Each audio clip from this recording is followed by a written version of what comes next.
welcome to another episode of our podcast series, Art Saga Dialogue. And you will be listening to architect Veeram Shah from Ni Dukaan. Ni Dukaan is a multidisciplinary studio based in Ahmedabad, Gujarat, focusing on the concept of design, totality, and without distinction. This encompasses scales from architecture to furniture project. Let's tune into the podcast now. Hello, sir. Welcome to Art Saga Dialogue, and thank you for taking out time for this interview. Thank you. Thank you for having me. So, we'll start with the first segment, which is PSD, Philosophy, Story, and Design. So, my first question to you is how you came up with the name of Ni Dukaan, and what is your design philosophy? So, I belong to a small town in South Gujarat called Navsari. We left the town because there was no future there. I studied in Pune for 9 years after my 10th grade. And then I ended up being back in Ahmedabad because my parents had shifted here after I finished college.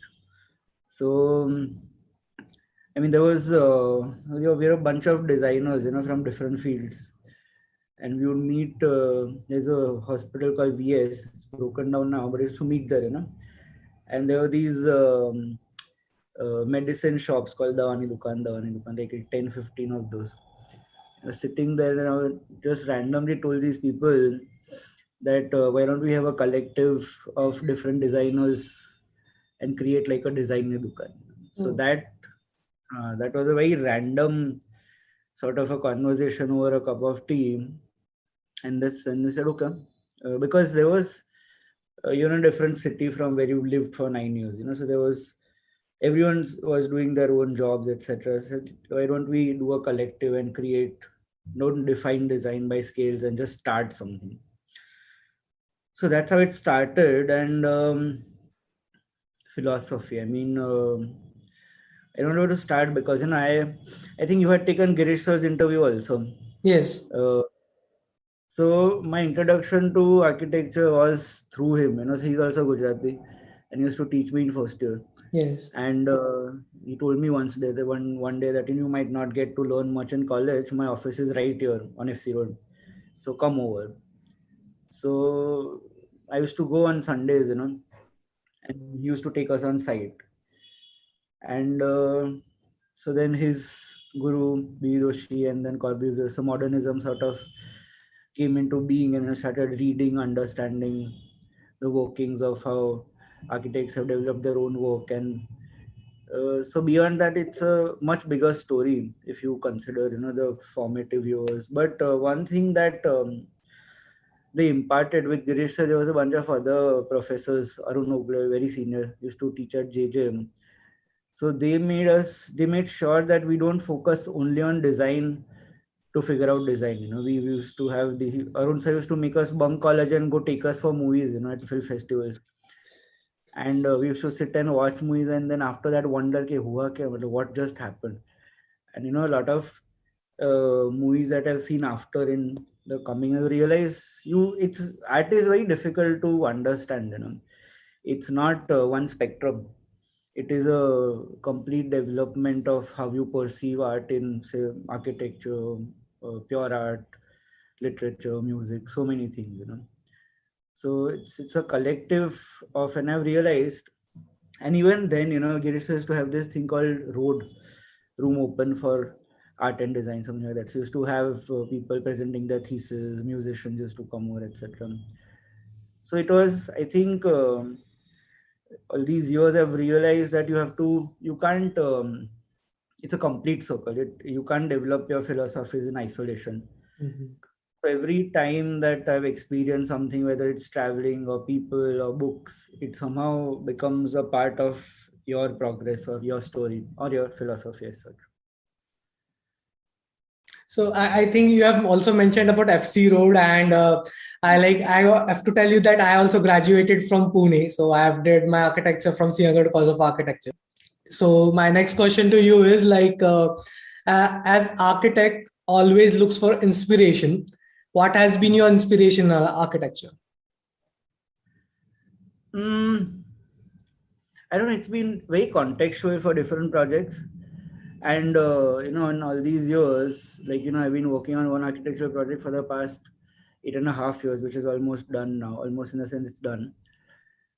But so with that, no, so I'll tell you an example of a story to put into context how things have worked.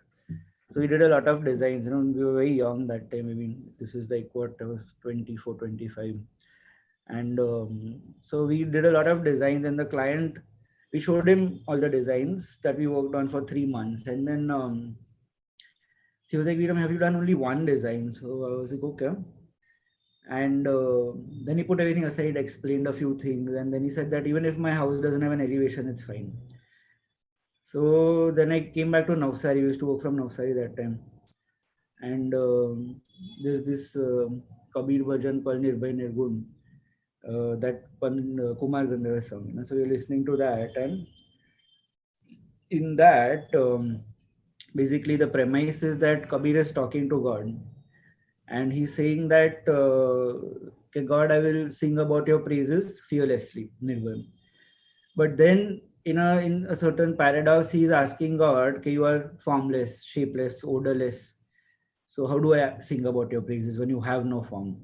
So Kabir works in these paradoxes, and then we sort of decided to create that whole house without an elevation, because the client also mentioned that I don't need an elevation. So then it became about the experiences, about how it unfolds as you move about it.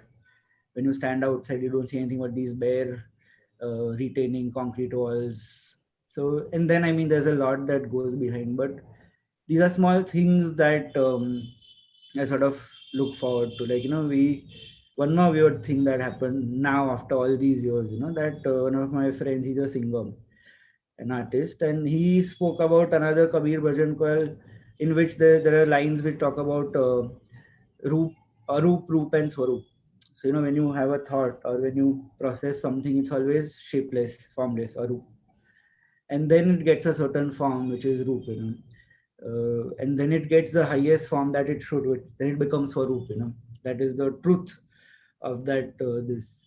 So with that, we thought of starting a new company called Rupa Roop, where we figure out some sort of antique pieces and see how we can give it life, etc.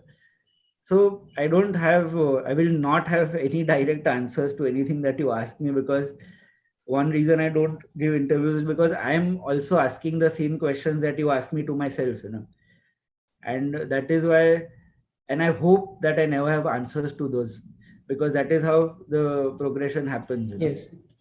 because to quantify it, there are too many things, as architects, there's the site, there is context, there is sun path, there are so many quantifiable things, but I have always looked at the intangible sometimes to define my story or my work. I think between the talk you mentioned about the project you were working on, and I think that is the curved house which has many small pockets about the light, and I am be following that project since like when I have followed the page, and I love those spaces where there's a path, there's a courtyard and there's a tree and there's a hall and that's play of light. I think that project is going amazing, and I'm looking forward to it how it gets completed. No, we've just learned about the publication rights, etc. So we've not put out anything anymore. In fact, Drupad Shukla is a filmmaker and a photographer. So then we are making a small film on that, So one more dialogue, very interesting. So I explained what I explained to you to him about. So he told me, give me a context, Then he came up, him and Bhavik, he's the editor. They came up with this idea that in a way, Nirbhay Nirgun, fearless and formless, is also a child. So I said, "Whoa!" So now we are trying to make a film where the child is exploring the spaces through his perspective.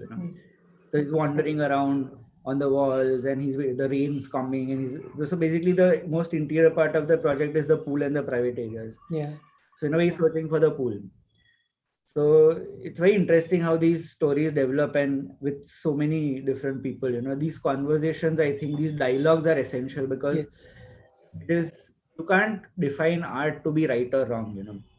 You can, if you look at Corbusier also, like, there are so many criticisms about him, which even I feel sometimes, but there is a certain truth to what and how he perceived everything, whether it's a door, vehicle town planning scheme, or whatever it is.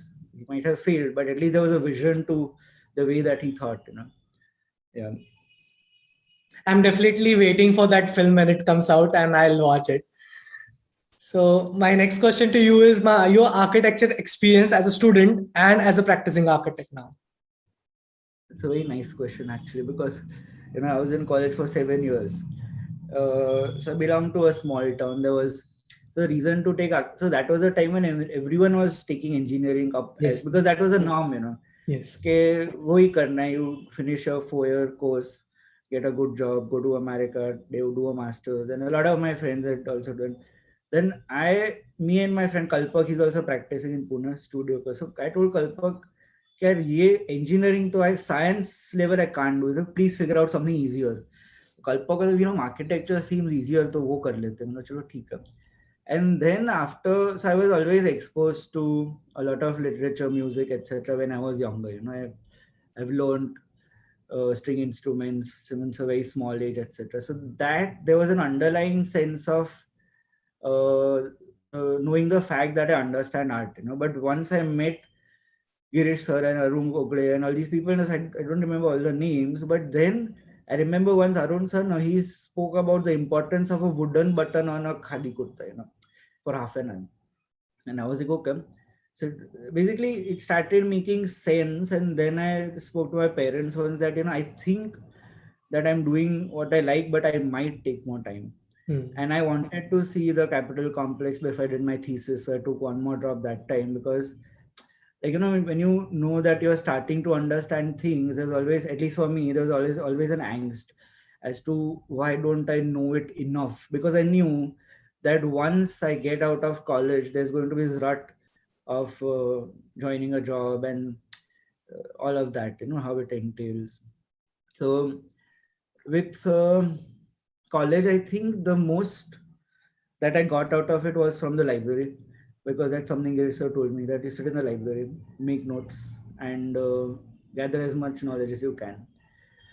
Otherwise, I think there is a big gap between a practice, what completes a practice, the how do you make a contract, after all these years I still fail to make a contract, and there's one clause that is added every time we sign another project, some loophole or the other. Yes. And in a way, contracts are very difficult to work with smaller practices like ours, but we send it so the client knows that these things are a part of how it works. And yeah, I think, and that is why so I've never worked with anyone, I've not had a mentor. I would have only interned, and from that internship I realized that the architectural sort of the projects don't match up to the practice, which is, and I also worked with a lot of senior architects, and I have a lot of respect for everyone that I worked with.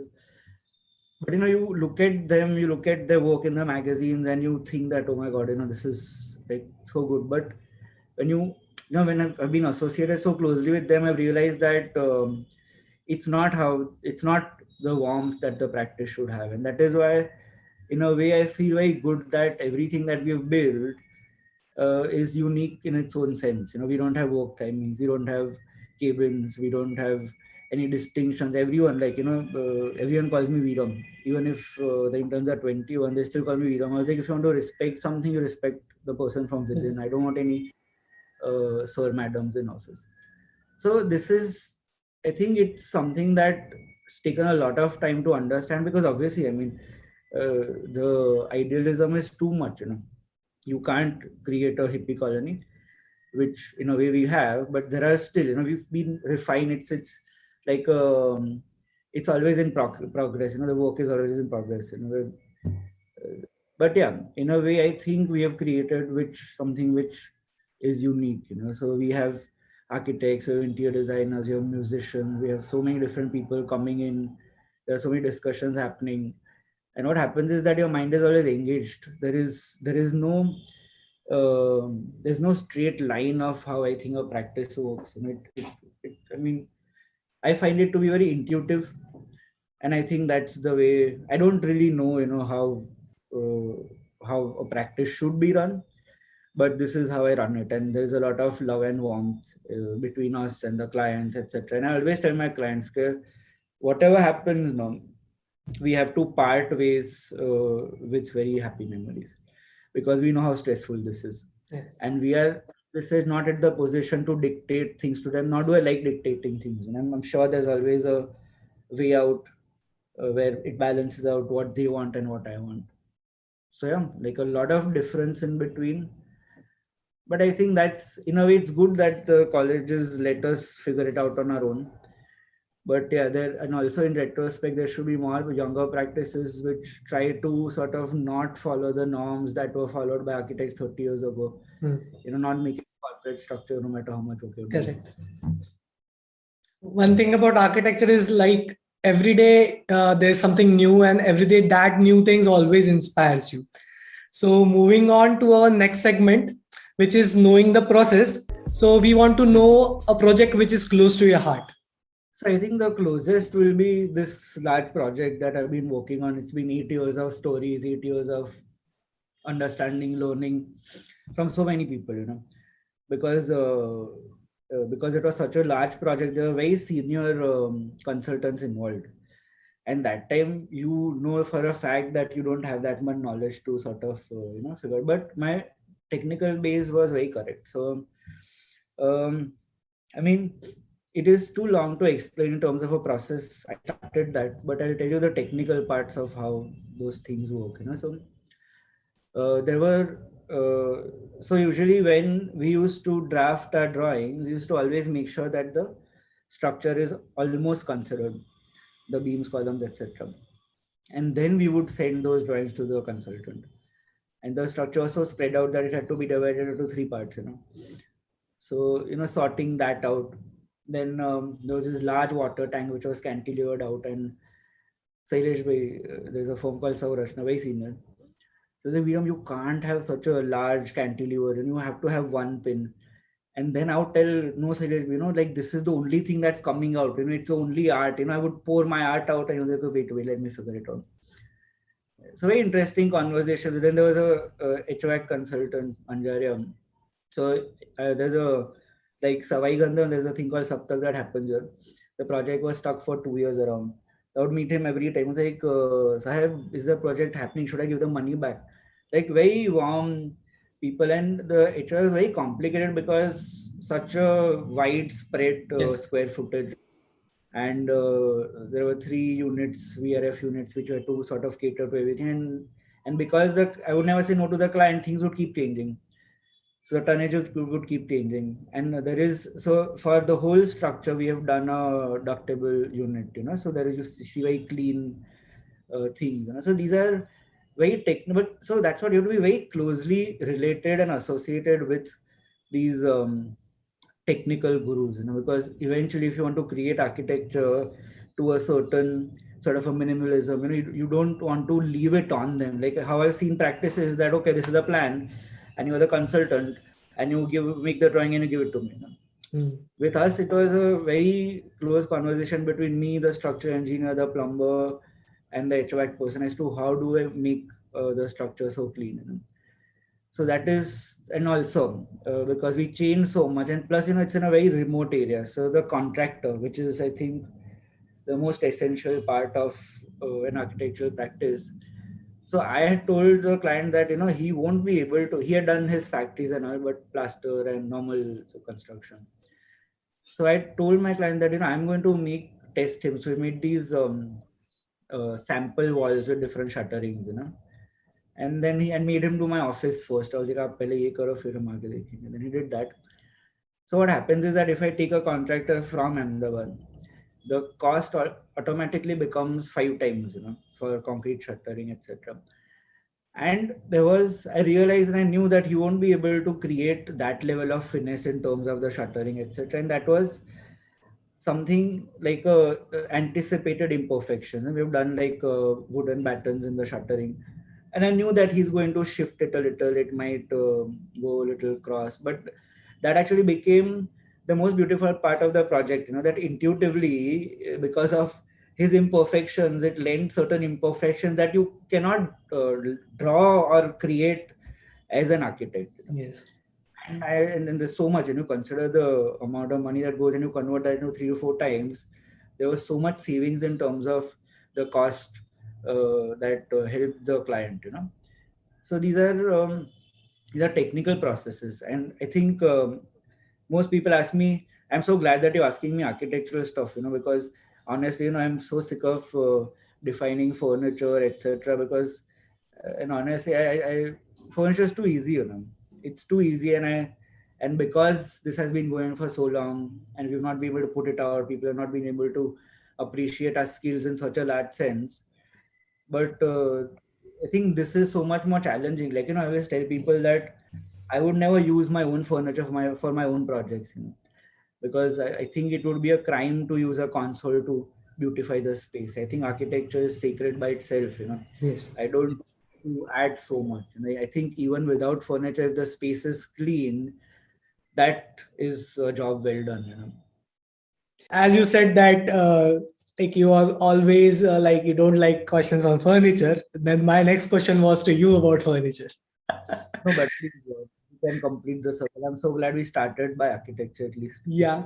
So I want to ask the process for you follow for furniture design. It's so for the whole base for starting the studio was that we don't define design by scale. So the same underlying principles fall for anything and everything, whether it's architecture, whether it's furniture, whether it's jewelry. But there are certain technical issues to resolve which are different for everything. With jewelry, we've done a few pieces for daughters. So the intricacy and how that Karigar works with jewelry in that scale is so different from what architecture is. When it comes to furniture, it's the same, you still see the same modernist forms, the imperfections, the tension and drama, etc.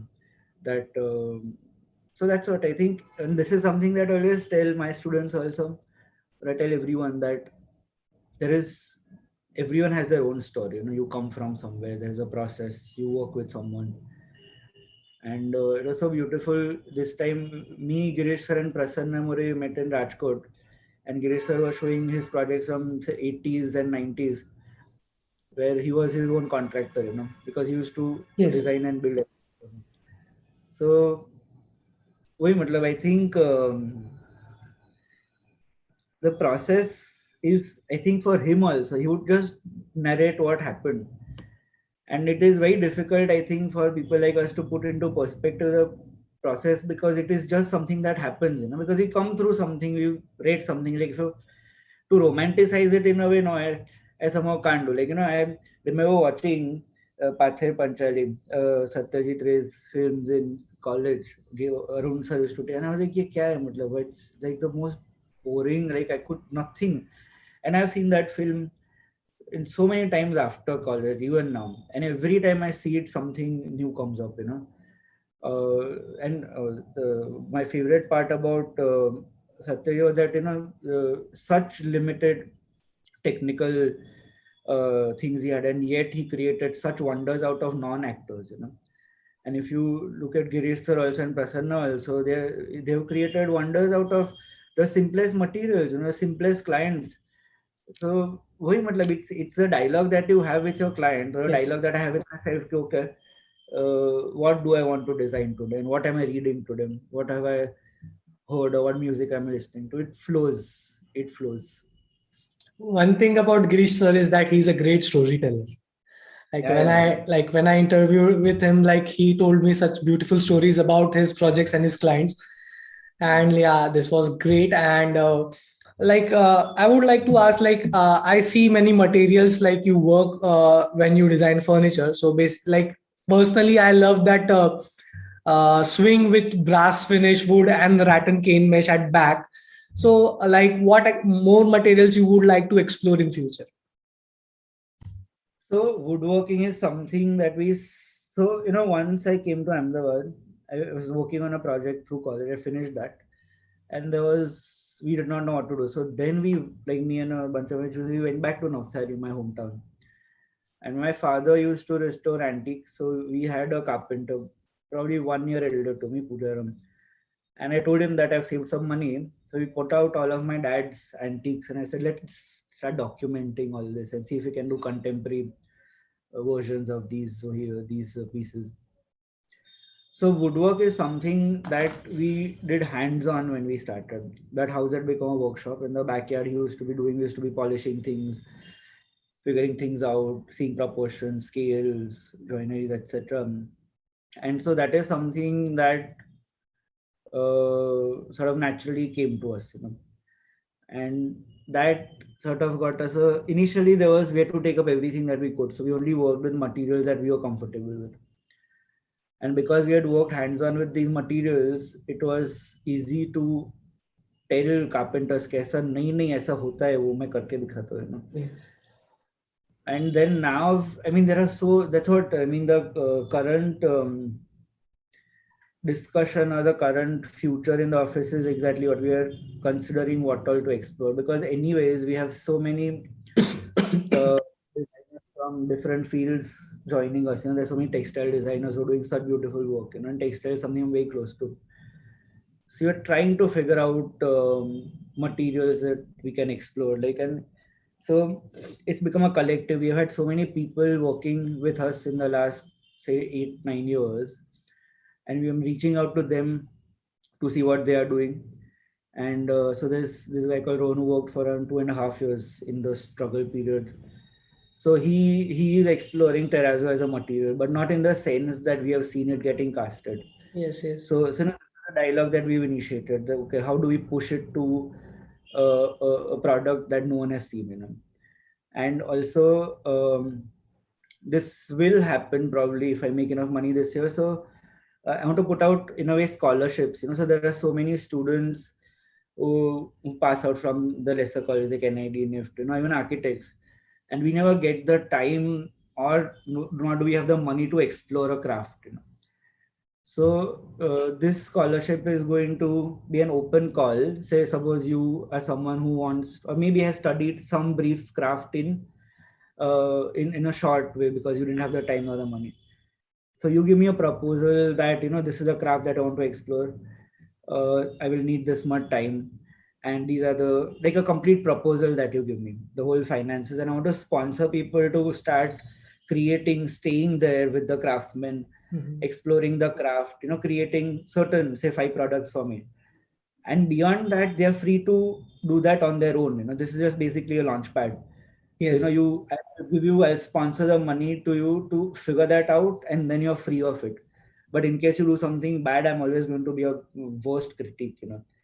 So yeah, so that's what, there's so much to explore, and this is the way that we are going about it. In quantifiable numbers, I don't know what material. So do let me know about the workshop, and I'll definitely count me in. So I am kind of moving myself towards furniture design, but not in a sense that I would be practicing it much. But as I have listened to you now, and I am interested to be a part of that workshop, and let's see how it goes. So moving on to my next segment, which is advice to aspirants. So you being a partly a craftsman-based studio, can you give him advice how to deal with vendors or carpenters, etc.? I think build a strong base. See, you define yourself. This Suresh Bedi, I think, had mentioned once that there's tangibles and intangibles. Tangible is what you can build. Intangibles are the in-between spaces, the feelings, when the sunlight comes in, what happens. So I think first, in terms of intangibles, build a very strong process.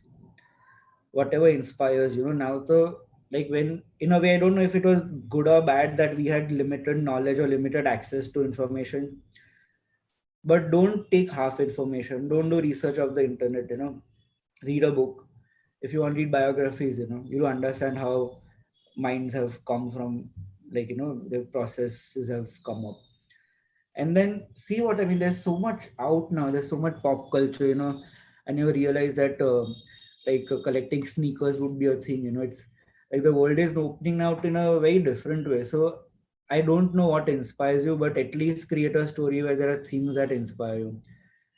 And so, once that is done, that I want to create the practice in a certain. For me, even if I don't relate to a practice, but I see that they've tried something different, I have so much respect, that it's not something that, okay, fine, people are using the genre chairs. Everyone wants to put the genre chairs, that, people are using cane and wood. So now everyone started, like, it just becomes a trend. And I think the most important is to not follow a trend, create your own trends and be bold. I mean, that is, so I think once you figure that out, then you also have to figure out what kind of craftsmen or contractors or vendors do I need to execute these things, And I'll tell you now, I think there are, when Terrazzo had started, there were very few people who were doing that. Now you see there are so many people doing so much better work in terms of, and there are good contractors also. So this is, I know when you start, it will be limited to figuring out the cost and the contractors, etc. But if you develop those details, when you make a mistake, you will know that, yeah, this is a mistake I've made. So next time, if you take the process further and create something even more complex, you know that I have to resolve that detail and cannot do the same mistake again. In the same way, even if your budgeting is wrong, you realize that no, this is the way that it has to be budgeted to the client. So I don't think that you should worry too much about the execution. I think first build the process, the execution will happen. You might fail at it, you should fail at it. It is okay.